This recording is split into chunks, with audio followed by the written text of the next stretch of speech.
Го следите неделното интервју на Слободна Европа. Во него гостин е вице-премиерот за евроинтеграција Арбер Адеми.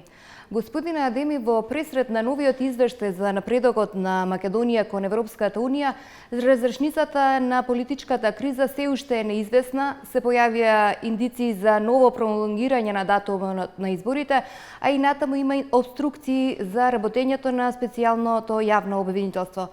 Како староновата политичка ситуација ќе се одрази во извештајот на Европската комисија?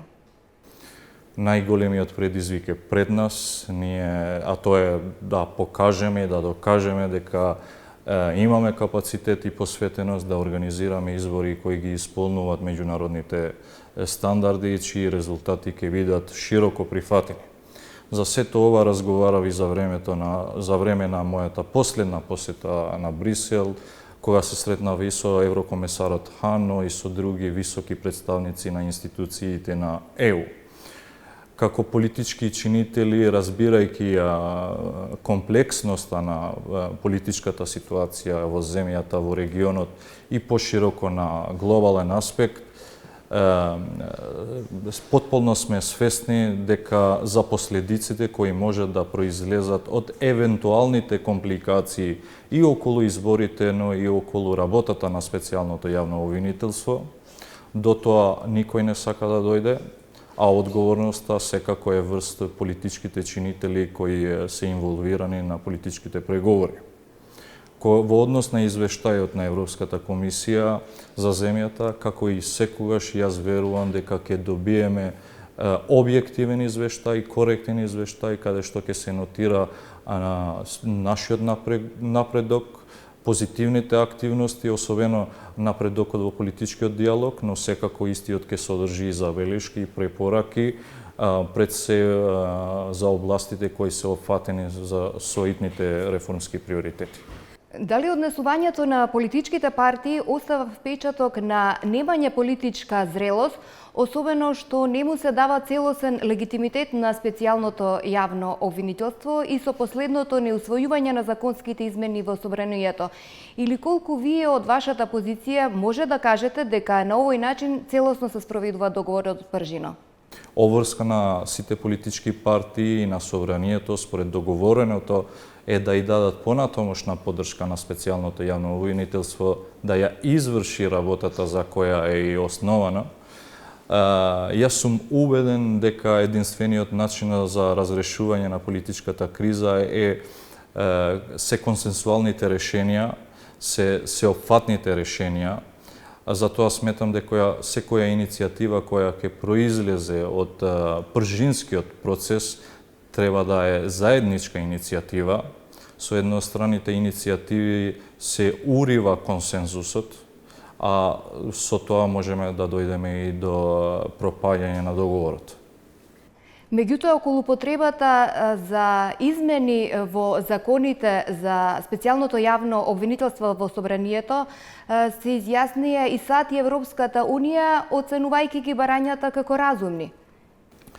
Секако јас мислам дека треба да водиме сметка за консенсусот, за да не етаблираме опасни преседани. Каков извештај очекувате и може ли да се случи да изгубиме препораката со оглед дека таа и претходно беше условена? Јас сум оптимист и верувам дека Македонија се уште ја има европската перспектива, зашто потврда е самата посета на еврокомесарот во земјата.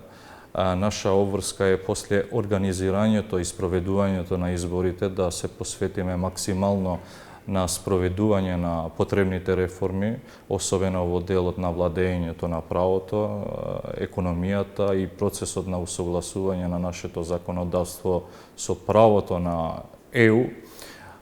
Дозволете да истакнам дека Македонија има една условена препорага од 2015 година. Многу известно е дека таква препорака ќе добиеме и ова година.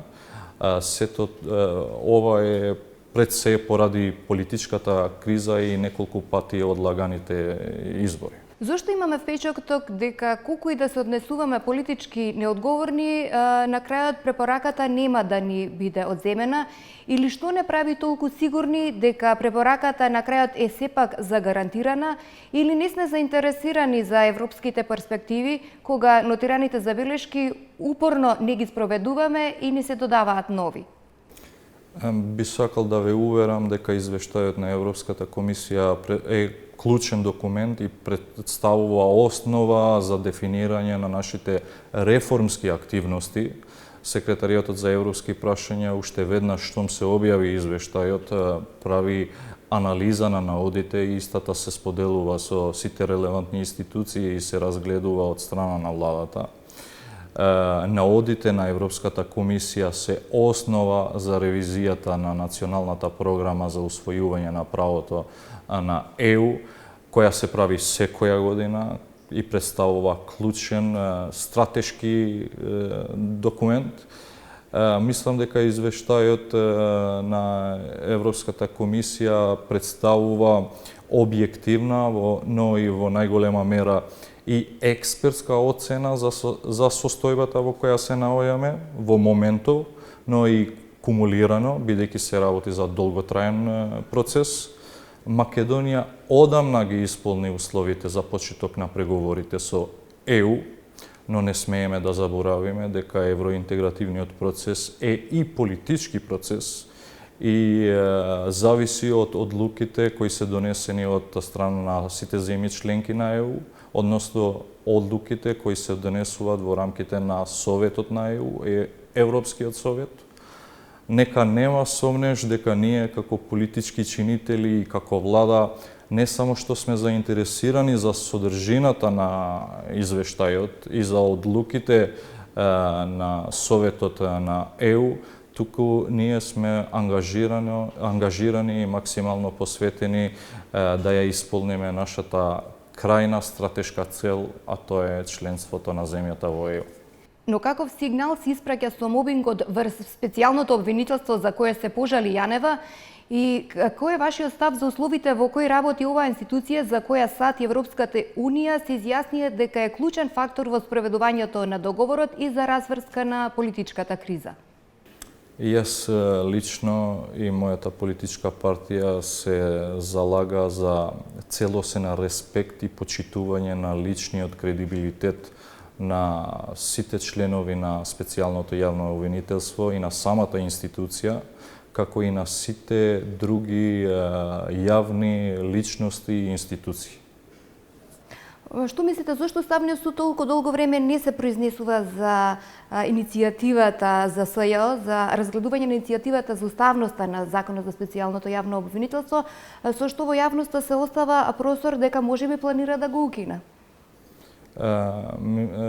Верувам дека сите политички партии, но и сите институции во државата ќе се однесуваат одговорно и со кредибилитет и ќе го почитуваат договорот кој е постигнат помеѓу политичките партии, како единствениот начин за излез од долготрајната политичка криза.